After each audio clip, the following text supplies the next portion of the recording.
Salut, c'est Tom de la Photo Avenue. Aujourd'hui, ce sont les résultats du concours photo du mois de décembre 2021.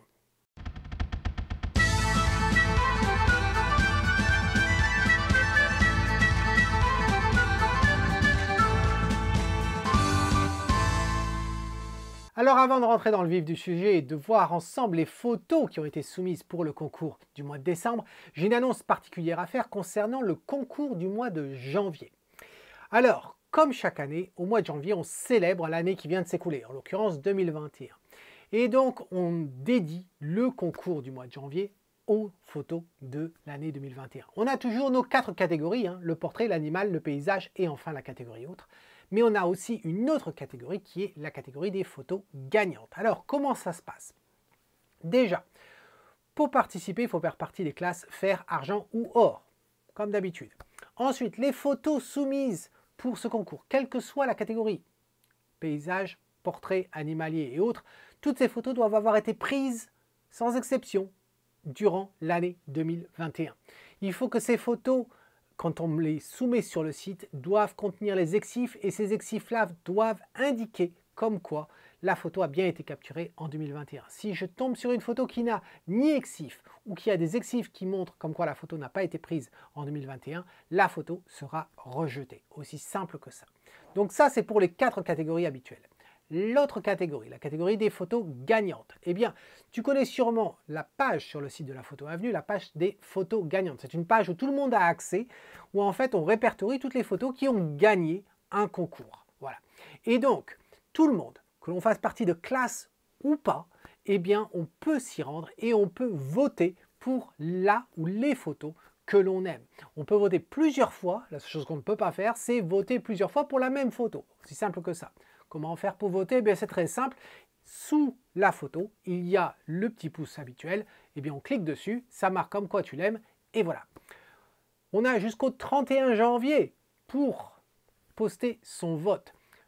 Le 31 janvier au soir, ou en l'occurrence le 1er février, eh bien, je ferai les comptes et la photo qui remportera cette catégorie sera la photo qui aura remporté le plus grand nombre de votes, indépendamment de la catégorie à laquelle cette photo a participé lorsqu'elle a gagné le concours. Voilà. Ce qui veut dire qu'en gros, eh bien, ça peut très bien être un portrait qui va gagner la meilleure photo de l'année des photos gagnantes, ou ça peut très bien être un paysage, ou bien la catégorie autre, ou bien la catégorie animalière. Est-ce que j'ai dit les 4? Je crois que j'ai dit les 4. Voilà. Donc, c'est aussi simple que ça, le concours pour janvier. Alors, au mois de février, quand je donnerai les résultats, eh bien, on aura en fait 5 gagnants au total. Le prix du public, qui est donc les photos gagnantes, et les 4 autres catégories où c'est moi qui décide comme d'habitude. Les 5 gagnants, eh bien, auront la possibilité, n'auront pas la possibilité, ils vont avoir un bon d'achat pour pouvoir obtenir un tirage fine art depuis ma galerie, voilà, de leurs propres photos. Ça n'a pas besoin d'être une des photos gagnantes, c'est n'importe quelle photo qu'ils souhaitent avoir, ils vont pouvoir avoir un tirage fine art, voilà. Ça, c'était l'annonce pour le mois de janvier, assez excitant. Attention, il nous reste à peine 15 jours pour y participer. Maintenant, voyons les résultats du concours du mois de décembre. Alors, pour le concours du mois de décembre, je dois dire que c'était pas si simple. C'est vraiment pas simple. Beaucoup de doutes, encore à l'heure actuelle, beaucoup de doutes sur les choix que je vais faire. Comme d'habitude, on va commencer par la catégorie animalière. Je te propose de regarder le petit diaporama et on se retrouve juste après pour voir bien quelle est la photo qui a attiré mon regard. A tout de suite.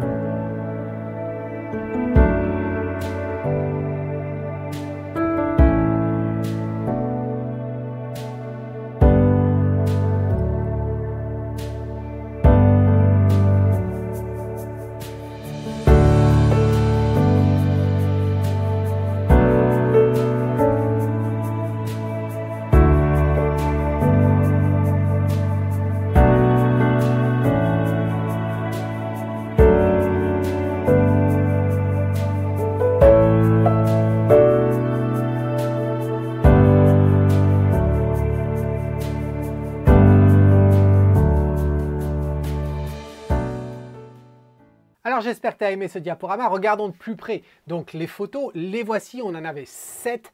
Vraiment l'animalier, je trouve que c'est cette année, hein, enfin du moins en 2021, ça a carburé. J'ai hâte de voir ce que ça va donner en 2022.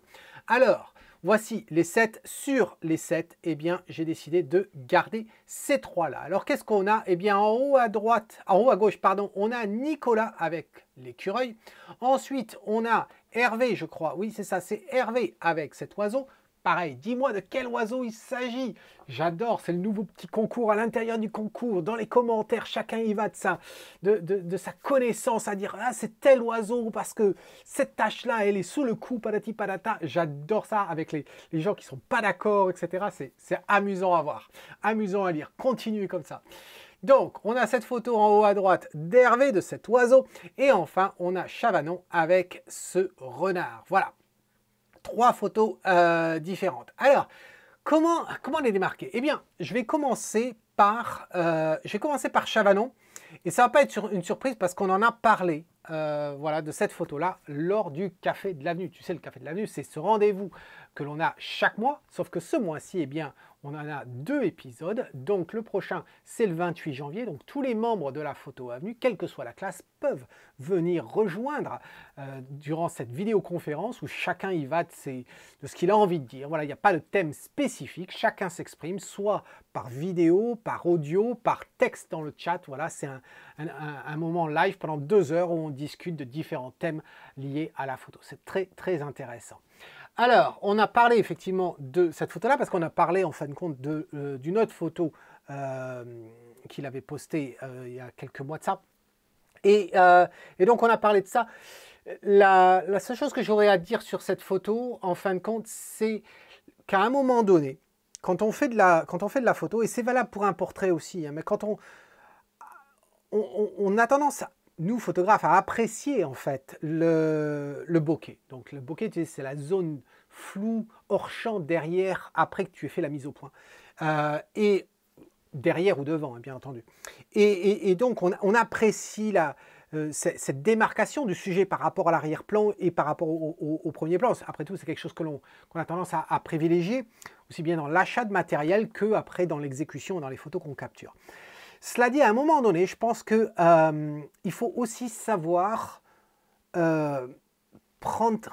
reculer un petit peu et pas toujours aller à donf. Voilà. Bon, pour l'animalier, c'est vrai qu'on a toujours une limite hein, quant à la capacité de l'objectif de pouvoir ouvrir un maximum son diaphragme. Donc ça, c'est une chose. À un moment donné, ça coûte vraiment trop cher de pouvoir ouvrir tant. Et puis après, il y a une question bien sûr de distance, comme d'habitude. Mais je pense qu'en ce qui concerne l'animalier comme le portrait, des fois, il faut savoir aussi apprécier le contexte dans lequel le sujet est en train d'évoluer. Et à vouloir trop créer une démarcation entre le sujet et l'arrière-plan, on a tendance des fois à rendre la photo fausse. C'est un peu ce que j'ai essayé d'expliquer lors d'un résultat de concours précédemment, où j'ai dit que la photo faisait faux. Je n'ai pas dit que la photo était fausse, j'ai dit qu'elle faisait faux par rapport justement à cet effet de netteté franche entre le sujet et le flou de l'arrière-plan. Et il y avait une telle distance entre les deux qu'on aurait presque dit un composite. Alors pourquoi je parle de ça? Parce que c'est avéré que c'est le même auteur de cette photo. Et c'est le même effet en fin de compte ici. On a le renard magnifique, belle lumière et tout, beau regard, absolument splendide. Le problème que j'ai, c'est qu'on a cet hors-champ devant et derrière, on a très peu d'informations en fin de compte dans cette photo. Et la seule endroit où on a des informations, c'est ici sur ces herbes-là. Et même ces herbes-là ne sont même pas dans la zone de netteté, puisqu'il y a un différent niveau. Et la zone de netteté serait justement derrière, après la petite butte. Donc, on s'aperçoit qu'il y a énormément de flou dans cette image, beaucoup de flou. Et en gros, on pourrait dire qu'il n'y a même pas un quart de l'image qui est nette, en fin de compte, où il y a le sujet. Et donc, je trouve que le total, eh bien, ça fait...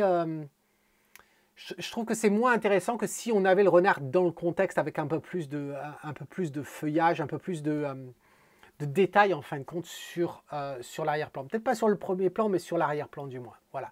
Donc on a eu l'occasion d'en discuter en long, en travers durant le Café de l'Avenue. Et voilà, c'est la problématique que j'ai sur cette image. Voilà.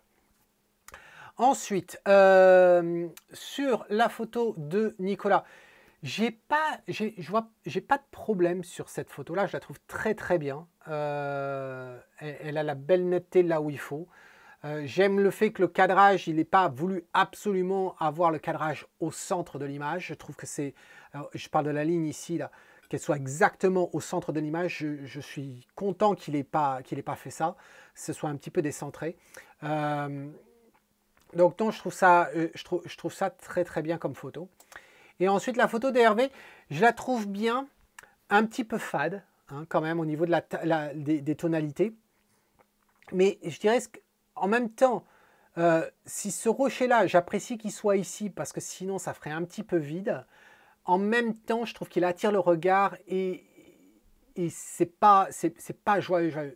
Une chose que j'aime beaucoup dans cette photo, à part en plus bien sûr de la netteté, de la position de l'animal, c'est les remous dans l'eau. Je trouve ça très bien. Attention ici, là quand même, à cette partie-là blanche ici que je trouve qui attire un petit peu trop le regard à mon goût. Le rocher, pour en revenir, on dirait presque un crapaud ou une grenouille qui serait floue derrière, mais qui serait immense hein, par rapport à la taille de l'oiseau. Voilà. Donc un problème par rapport à ce rocher-là. Voilà. Mais sinon, belle prise en soi sur l'oiseau. Donc, quand on regarde ces trois images, eh bien, il ne peut en rester qu'un. Je pense que tu l'as déjà compris. Hein. Ça ne peut pas être le renard pour les raisons que j'ai expliquées. Et ça ne peut pas être non plus la photo de Hervé. Décidément, il est en feu. Nicolas, il avait déjà remporté une autre catégorie l'autre fois, voilà qui remporte celle-ci. Nicolas, je te salue, j'espère pour toi que tu arrives à aller au Kenya, mon gars, avec toutes les problématiques de transport et Covid, etc. J'espère pour toi, et si tu l'es, tu vas voir, tu vas adorer. J'y étais en 2009, j'ai adoré, je suis sûr qu'en plus toi, tu y vas avec toute la famille, avec les gamins, etc. Ça va être génial, ils vont en avoir plein les yeux, voilà. Donc j'ai hâte de voir les photos que tu vas nous proposer quand tu rentres. Ça, c'était pour le paysage. Ensuite, on va aller... Est-ce qu'on va attaquer avec le portrait directement? Ouais, allez, on va faire le portrait. Tu vas comprendre pourquoi j'avais une petite hésitation. Diaporama et on se retrouve juste après.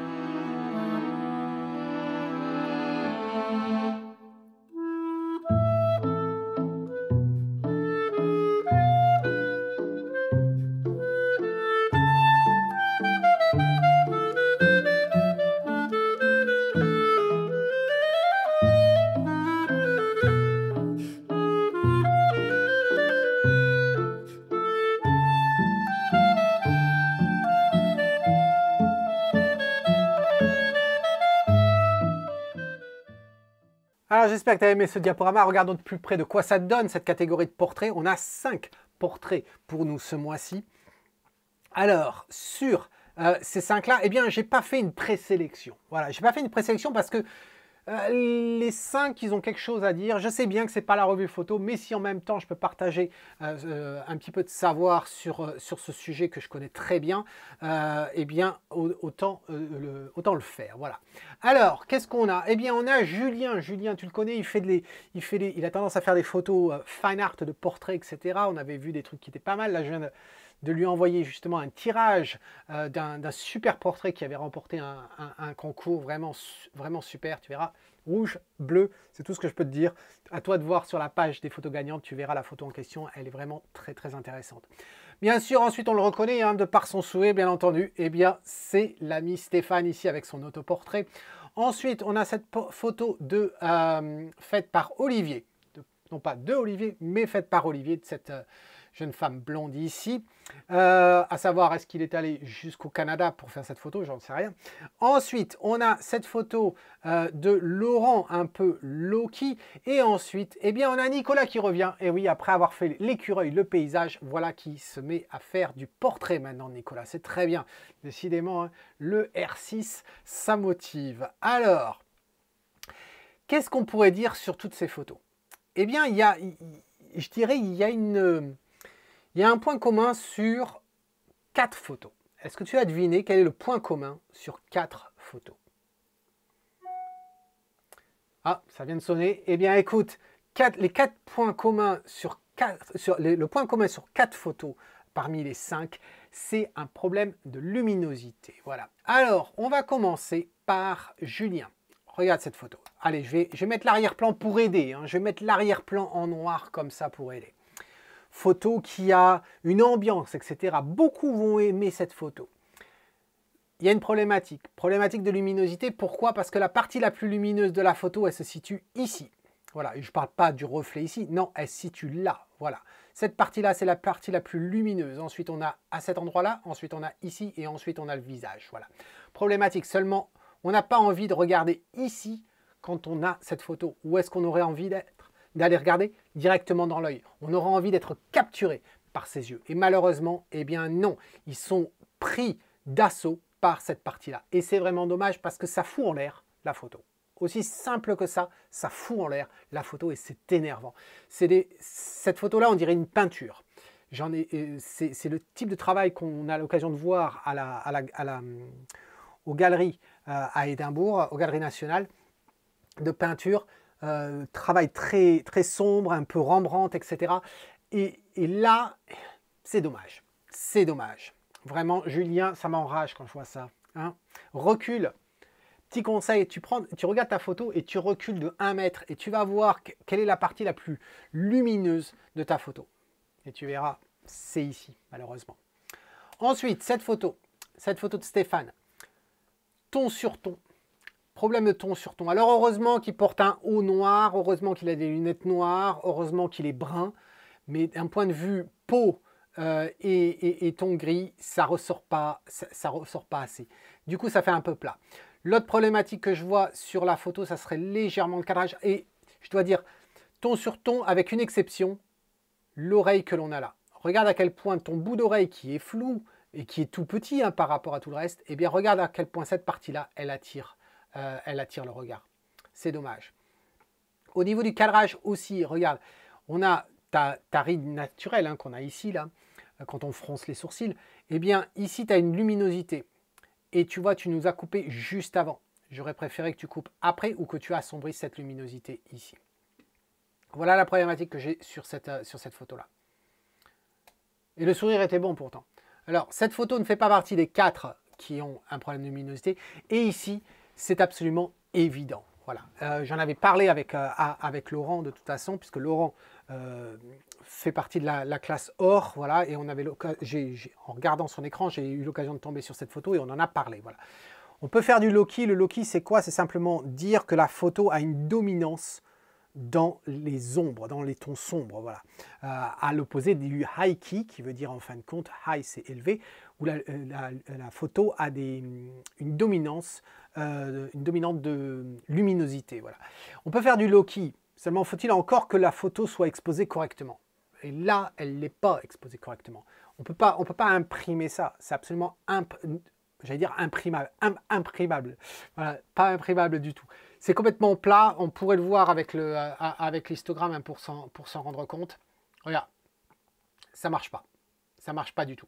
Là, si on venait à imprimer ça, non seulement il faudrait avoir un cadre noir, non seulement il faudrait avoir un passe-partout noir, et même après avoir fait tout ça, eh bien, il faudrait un verre musée devant anti-reflet, et même après tout ça, eh bien, on n'arriverait toujours pas à voir le visage, même à 50 cm de la photo. Donc, c'est pour ça que ça ne marche pas. Et c'est dommage parce que le portrait est quand même pas mal du tout. On peut avoir juste la tête qui ressort, etc.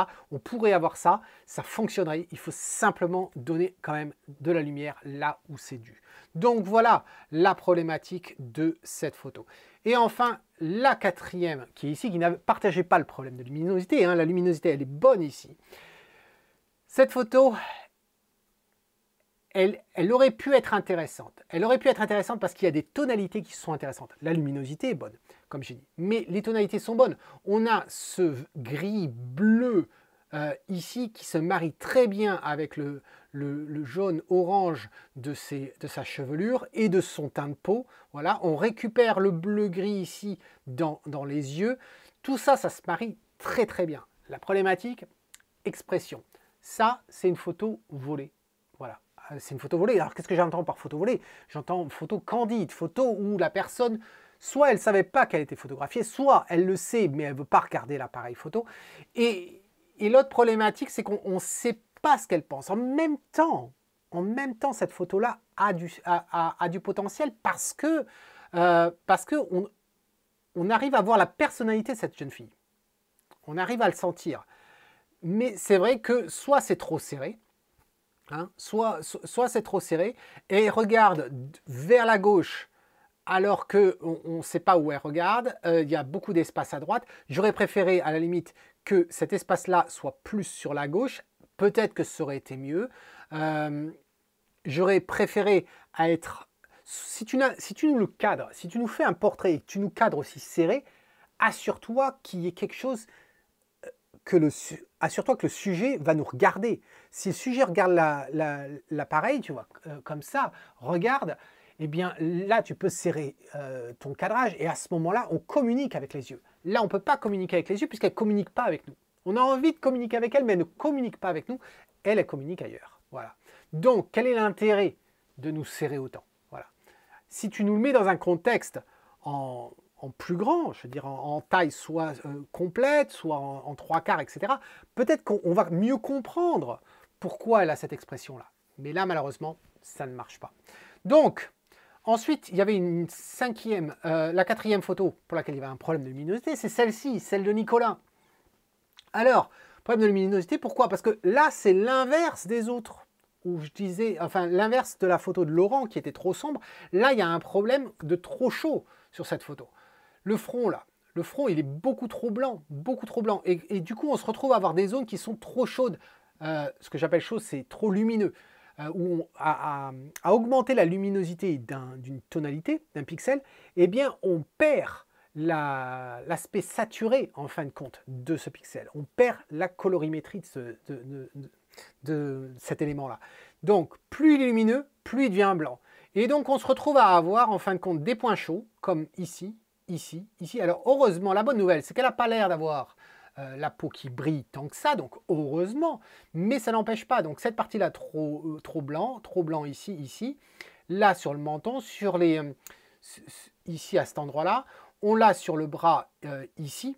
Donc, tout ça fait des points chauds ici. Et ce que ça fait, eh bien, ça accentue le contraste qu'on a avec les parties sombres du visage, par exemple cette ombre que l'on a là sur le nez, tout ça on finit par avoir une lumière très très dure. C'est déjà une fille qui a une figure assez anguleuse, hein, ça n'a pas l'air d'être une fille qui a beaucoup de forme, hein, je pense qu'elle est très très fine comme fille, et donc du coup, son visage qui est très anguleux, ça augmente le contraste et ces zones blanches qui apparaissent, ça gâche tout. Et l'autre point qui n'a pas à voir avec la luminosité, c'est le cadrage. Voilà. Cette photo-là, regarde ce qui se passe. Alors, ce que je vais faire, je vais appuyer sur comme ceci. Alors, j'avais vu quelque chose. Je vais la sélectionner toute seule. Est-ce que c'était si je fais ça? Non, alors, ah oui, c'est quand je passe en 200. Alors, autant pour moi, attends. Je vais passer en 200. Voilà. Voilà. En passant en 200, comme ceci, regarde à quel point, et on pourrait laisser comme ça, regarde à quel point on rentre mieux dans les yeux. On se met à son niveau. Or, en ayant gardé la partie basse là, tu nous la mets en plein milieu. Déjà, on remarquera que d'un point de vue luminosité, ici c'est noir complet, alors que derrière ça ne l'est pas. Et donc du coup, eh bien, on est un petit peu embêté, parce que regarde où est la ligne des tiers. Hein. La ligne des tiers, elle serait ici. Or là, tu nous mets ses yeux juste en dessous. Pratiquement au milieu, au milieu de ton cadre, et ça ne marche pas, c'est pas adéquat. Donc, voilà pour ces 5 portraits. Et c'est là où j'ai un problème. C'est là où j'ai un problème. Comment je peux choisir là-dessus? Eh bien, j'y vais à reculons. J'y vais à reculons. Ça ne peut pas être celle de Nicolas, de Laurent, comme j'ai expliqué. Ça ne peut pas être celle de Olivier.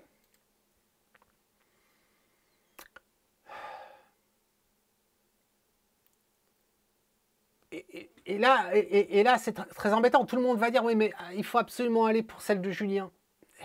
Oui, mais ça m'embête quand même. Ça m'embête quand même.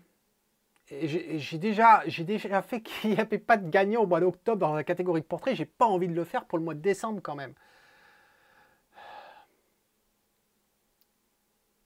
Et j'ai pas envie non plus, sous prétexte qu'elle est éclairée et que les autres ne le sont pas assez, j'ai pas envie pour autant de dire que Nicolas mérite la première place. Donc ça ne peut pas être Nicolas. Et là, je suis très embêté. Je suis très embêté. Un autre truc que j'ai pas dit, Stéphane, c'est regarde à quel point aussi les zones de luminosité.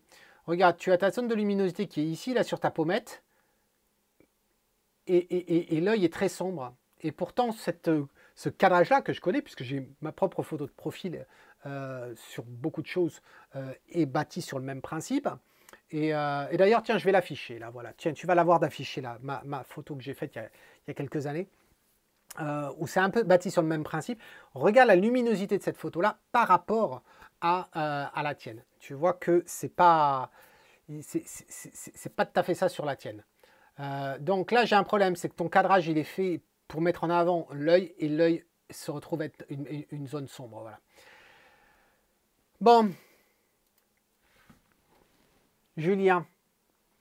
Tu gagnes ce mois-ci, Julien, mais j'espère que le message est passé et je compte sur toi pour faire un peu plus attention, même beaucoup plus attention, les fois prochaines. Voilà, c'est promis. Bonne résolution de 2022. Hein. Voilà la photo gagnante. Un peu à reculons, hein, je dois dire, mais il en faut bien une. Allez, ça c'était le portrait, on s'est bien attardé sur cette catégorie. Maintenant, il est temps de voir la catégorie autre et on se retrouve juste après.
Ah, cette catégorie autre, hein. Moi je l'aime bien cette catégorie autre. Dis-moi ce que tu en penses dans un commentaire. C'est quand même incroyable. On a de la proxy avec la nature, on a de l'humour avec de la proxy, on a du sport, on a de l'aviation, on a de l'architecture. Vraiment, c'est très très très varié et j'aime ça. Voilà, j'aime ça. C'est un peu les faits divers de la photo, cette catégorie autre. Alors regardons ce que l'on a. Alors, très varié, les photos que j'ai décidé de garder. Les voici. Alors, il y en a 4. Qu'est-ce qu'on a? On a la photo de Nicolas encore. Il revient, Nicolas, à fond avec les champignons à gauche. Ensuite, on a une photo de Olivier avec le sport, avec ce saut-là de veille planchiste. Ensuite, une photo pleine d'humour de Hervé. Voilà, Hervé, la même personne qui avait fait la photo de l'oiseau qui était en demi-finale. Et ensuite, on a la photo de Marcel avec cette rose, je pense que c'est une rose, qui est gelée. Voilà. Alors, quoi dire sur ces photos? On va essayer d'aller assez rapidement sur ces photos. Celle-ci, J'aime bien, j'allais dire j'aime bien le cadre. Non, j'aime bien l'univers. Le cadre, les cadres numériques, je suis pas fan. Hein. Les cadres comme ça, là, noir autour ou autre, je suis pas fan dans les photos. Mais bref, bon, ça c'est un autre débat. J'aime bien l'univers. La problématique que je vais avoir, c'est des choses qui attirent le regard, comme le coin gauche, le coin droit ici. Ça m'embête. Mais sinon, je trouve que l'univers est intéressant et je pense qu'il y avait de quoi faire. Ensuite, cette photo-là, je la trouve très très bien, Olivier. Il y a vraiment... il n'y a rien à dire de négatif hein, sur cette photo. Bon cadrage et bonne exposition et bonne mise au point. Donc, non, photo intéressante avec comment tu as pu figer l'action, qui a figé les vagues, etc. Avec les gouttelettes en suspension, je trouve ça très bien. Cette photo, et beaucoup d'humour sur cette photo. Beaucoup d'humour, Hervé. J'aime vraiment beaucoup cette photo. Je me suis demandé, est-ce que c'était les carottes, justement, est-ce que c'était une tranchée de carottes où il se trouvait? Là, je trouvais ça très... Non, j'aime vraiment beaucoup, voilà. Ensuite, cette photo de la rose gelée. Je trouve ça intéressant comme concept. Ce qui va me manquer, c'est un petit peu de profondeur, un petit peu de détail, un petit peu comme l'histoire du renard. Hein. Bon, là, c'est une problématique de... Là, je crois qu'il n'y peut rien, puisque c'est une problématique de proxy photographie. Mais je pense qu'il y aurait eu du mérite à avoir un peu plus d'informations sur la tige de cette rose gelée là. Voilà, elle sort un petit peu trop, nulle part. Voilà. Et j'aime bien, on dirait une bouche là. C'est assez marrant. Alors, sur ces quatre-là, celles que je ne vais pas garder, je ne vais pas garder celle de Nicolas pour les raisons que j'ai expliquées. Ensuite, je ne vais pas garder non plus celle de Marcel, voilà, pour les raisons que j'ai expliquées. Et ensuite, j'ai hésité entre ces deux. Voilà, j'ai hésité entre ces deux parce qu'une me fait rire et l'autre, elle est bien faite. Mais je dois dire que sur celle d'Hervé, un petit peu sous-exposée quand même, cette photo. Voilà, elle manque d'être... elle manque de oomph, voilà. Elle est légèrement sous-exposée quand même. Alors que l'autre à côté, il n'y a absolument rien à dire. Il n'y a aucune critique à faire, voilà. Donc la photo gagnante de la catégorie haute, c'est une photo de sport. Voilà, ça faisait longtemps qu'on n'avait pas eu une photo de sport. Félicitations à toi. Alors, il nous reste une catégorie, la catégorie paysage. Et tu vas voir, c'est pas simple. Pas simple du tout. Allez, on se retrouve juste après le diaporama.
Alors j'espère que tu as aimé ce diaporama. Regardons de plus près de quoi il s'agit. Voici toutes les photos qui ont participé à cette catégorie de paysage. Sur toutes ces photos, celles que j'ai décidé de garder, les voici les 4. Alors, on retrouve Nicolas. Et oui, Nicolas, je t'ai dit, il était en forme, Nicolas. Voilà, Nicolas avec le phare en haut, avec cette photo de destination Bretagne. Ensuite, on a François avec ce coucher de soleil et ses bateaux.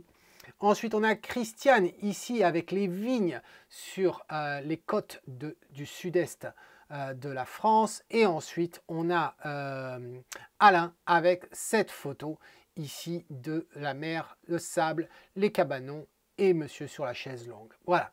Alors, je vais commencer par toi, Alain, sur cette photo-là. La problématique que j'ai sur ta photo, c'est que ta photo n'est pas une photo de paysage. Voilà. C'est pas une photo de paysage, c'est une photo de rue qui a à voir sur une plage, mais c'est une photo de rue. Je l'aurais bien mise dans la catégorie autre, mais tu avais déjà mis une autre photo dans la catégorie autre, qui était mieux d'ailleurs en passant. Ta photo de catégorie de cycliste, elle est mieux que ta première version des cyclistes que tu nous avais passée il y a plusieurs mois de ça. Voilà, ça se voit que tu es repassé au travail, c'est beaucoup mieux. Voilà. Cette photo-là, c'est une photo de rue. Pourquoi c'est pas une photo de paysage? Tout simplement parce que si tu repasses la personne, si tu retires la personne, je pense pas que tu aurais forcément pris la photo. Et ça ferait une photo presque d'un... Ça resterait pour moi une photo de rue. Ça fait pas photo de paysage, voilà, mais à mes yeux. Donc voilà, c'est la seule problématique de ta photo. Je dirais c'est la seule problématique de ta photo. Peut-être que j'aurais fait un petit peu de nettoyage dans le sable, mais, et puis ici, là, à cet endroit-là. Mais c'est tout, voilà. Un petit peu de grain quand même dans le ciel. Je ne sais pas trop ce que tu as fait. Tu as l'air d'aimer hein, de rajouter du grain dans tes photos. Dis-moi ça dans un commentaire. Je dis ça parce que par rapport à d'autres photos que tu as postées, où il y a toujours du grain, je ne sais pas si tu utilises la NYX Collection ou quoi, pour rajouter des effets comme ça. Personnellement, je ne suis pas fan. Mais j'aime bien la tonalité globale de la photo. Voilà. Aussi beaucoup d'humour avec ça. Alors, ensuite, la photo de François, ici. La problématique que j'ai avec celle-là, c'est qu'elle est sombre quand même comme photo. Elle est sombre et à imprimer, ça donnerait vraiment pas grand-chose. La problématique de photos qui sont aussi sombres que ça à imprimer, c'est sur un écran, ça marche très bien, c'est rétroéclairé, ça fonctionne. À imprimer, on va avoir un problème de reflet. Voilà, on va finir par se voir. Si on ne se voit pas dans le verre, on va se voir sur le papier utilisé, à moins que ce soit un papier mat. Le problème, c'est qu'on ne peut pas faire cette photo sur un papier mat parce que le papier mat ne pourrait pas avoir le rendu dans les ombres. On n'aurait pas assez de détails. Il y aura un voile dessus, ça serait absolument atroce. Voilà. Donc cette photo, elle est amenée à ne pas fonctionner une fois imprimée. Et ça, c'est un gros problème pour moi. Voilà. Donc, mais sinon, j'aime bien l'ambiance. C'est pour ça que je te l'ai gardé en semi-finale. J'aime bien l'ambiance. Mais attention, tu as quand même des parties qui sont très, très sombres ici. Voilà. Donc, voilà ce que j'aurais à dire sur cette photo. Ensuite, on a Christiane. Alors, Christiane, avec cette photo, moi, j'aime beaucoup. J'aime beaucoup parce que, déjà, personnellement, j'ai jamais vu de la vigne au bord de la mer. Voilà, c'est simplement que j'ai pas été partout non plus. Donc je trouve ça intéressant. Moi qui ai grandi au milieu des sillons de vignes dans la région du Lot-et-Garonne, Lot, Tarn-et-Garonne et Dordogne, hein, vraiment au triangle de tout ça, au croisement de tout ça. Donc j'aime beaucoup ça. Ce que j'aime beaucoup aussi, c'est l'ambiance de cette photo. J'aime ce voile naturel, voilà, que tu n'as pas essayé de corriger, etc. Je trouve ça très bien, je trouve ça très propre. Je sais que tu as fait du nettoyage dessus, sur ça. Je trouve ça assez intéressant aussi, le fait qu'il y ait ces voiries là, ici, presque en béton. C'est curieux, quoi. C'est assez curieux. J'aime le parallélisme entre la route principale et ici. Et puis, je m'imagine rouler sur cette route et découvrir la côte comme ça. Donc, je trouve ça très, très intéressant. Ici, j'aurais peut-être fait quelque chose par rapport à ce que l'on a là, ce remous ici au niveau de l'eau. Voilà, j'aurais sûrement nettoyé à cet endroit-là. Mais je la trouve très, très intéressante. Et enfin, on a cette photo de Nicolas. Et là, je suis embêté. C'est-à-dire que cette photo-là va plaire. Voilà. Cette photo-là, si on la met en tant que photo gagnante, je te garantis qu'elle va récolter beaucoup de pouces. Voilà. Le public va adorer cette photo-là. Pourquoi? Parce que le public adore les photos d'exposition longue avec un effet sur l'eau, avec des couleurs très saturées. Et qui dit très saturé, dit surtout irréel. Voilà. Et en fait, on a tout ça réuni ici. On a aussi une ambiance très dark. Hein. On dirait que tu as fait du Bruno Godencio. Voilà. Ça me rappelle le travail de Bruno. Seulement, pas au niveau de Bruno. Voilà. Pas au niveau de Bruno. Alors, qu'est-ce qui me pose problème? Eh bien, j'ai un problème de colorimétrie sur cette photo. certes, tu peux choisir d'avoir une eau aussi sombre comme ça, et ça a un style, hein. Je trouve que c'est pas mal du tout, ce bleu ici. Seulement, si tu vas mettre du bleu, tu ne peux pas mettre du bleu sur les eaux ici, hein, sur le blanc des eaux. Tu veux garder ton blanc quand même. Il y a ça. Mais c'est surtout, tu as une teinte magenta dans l'eau, par exemple. Sur cette partie-là, c'est pas pur. Si tu regardes l'eau, alors je sais bien que l'eau va être affectée par l'effet miroir du ciel. Et dans le ciel, on a du magenta, on a du bleu, on a un petit peu du verdâtre, etc. Et ça va refléter, mais justement, il faut savoir aussi un petit peu le corriger. Et là, on a le même effet que sur l'autre problème qu'on avait eu sur un autre concours. Je ne me souviens plus, c'est le mois de novembre ou octobre, où je t'en avais parlé, hein. Il y avait une histoire là de comment ça s'appelle, d'ombre. Donc on a cette ombre là, je pense pas que ce soit dû à ça, je pense qu'il y a autre chose qui a eu lieu. Ici on sait donc que le soleil vient de la droite, on a ce magenta ici qui est un petit peu, qui est vraiment trop bizarre à mon goût, et on a encore du magenta ici. Tu as fait du travail dans le ciel. Dans le ciel, ça fait vraiment pas, ça fait pas naturel, ça fait tout plat, ça manque. Il y a des transitions un petit peu trop franches ici dans ce nuage-là, malheureusement. Regarde, on pourrait découper ce nuage. Regarde, suis-le au niveau de ma souris. Voilà, ici, là, tu vois, regarde ça. Il n'est pas du tout comme tous les autres. Voilà, donc c'est pas possible. C'est pas possible. Tu as assombri le ciel, tu as essayé d'assombrir le ciel, seulement on a une lisière ici qui est blanche là sur le contour ici qui est pas normal. Voilà. Donc il y a plein de choses comme ça où en fait c'est dommage parce que tu avais une composition qui était sympa, tu as une idée de colorimétrie, d'ambiance, mais c'est pas encore ça, c'est pas encore finalisé. Tu as aussi, regarde cette traînée blanche ici là, je suis en train de transformer le concours en revue parce que ça m'embête pour toi, ça m'enrage, voilà, d'avoir à te dire tout ça sur ça. Donc voilà, donc pas simple, hein, pas simple du tout à choisir. Alors, ça ne va pas être la photo ici, puisque je disais qu'elle était hors contexte ici, mais je trouvais qu'elle avait de la valeur, c'était une très belle photo. Je peux même te dire que si tu l'avais mis dans la catégorie autre, il y a des chances que tu aurais pu gagner la catégorie autre. Voilà. Ça ne va pas être François pour les raisons que j'ai dit. Et là, entre les deux, eh bien, le choix est fait. La photo gagnante pour ce mois-ci, eh bien, c'est Christiane. Félicitations, ma chère. Je sais, je ne suis pas sûr que tu regardes cette vidéo. Peut-être des Maldives quand tu pars demain. Je te salue. Passe de bonnes vacances. Voilà. Et félicitations. Donc voilà, c'était les résultats du concours du mois de décembre. J'ai hâte de savoir ce que tu penses. Tu sais maintenant ce que je pense. Dis-moi ce que tu en penses de chacune de ces catégories. Quelle photo tu aurais choisi? Est-ce que tu aurais choisi comme moi ou pas? Si tu n'as pas choisi comme moi, c'est pas grave. Seulement dis-le moi. Voilà, c'est tout ce que je veux savoir. Dis-le moi. Et puis n'oublie pas, si tu aimes bien cet exercice, montre ton soutien aussi bien pour cette vidéo, mais aussi pour ceux qui y participent en mettant un pouce. Voilà, ça aide la chaîne. Et c'est gratuit en plus. Donc en attendant, eh bien, en attendant janvier, bien entendu, enfin le concours de janvier qui va être annoncé au mois de février pour les résultats, eh bien c'est Tom qui te dit, si tu aimes ce que tu vois, capture-le. Et puis avant ça, bien sûr, lundi, n'oublie pas, lundi, eh bien c'est le troisième épisode, le troisième et le dernier épisode de la mini-série sur la composition avec un premier plan. Vous avez été si nombreux à aimer le premier épisode, vous êtes en train de regarder le deuxième épisode, hein. N'hésitez pas, il faut absolument le voir. Tiens, je te le mets ici, tiens, pour que ça s'affiche. Et puis lundi sort le troisième épisode. En attendant, eh bien c'est Tom qui te dit, si tu aimes ce que tu vois, capture-le. Cheers!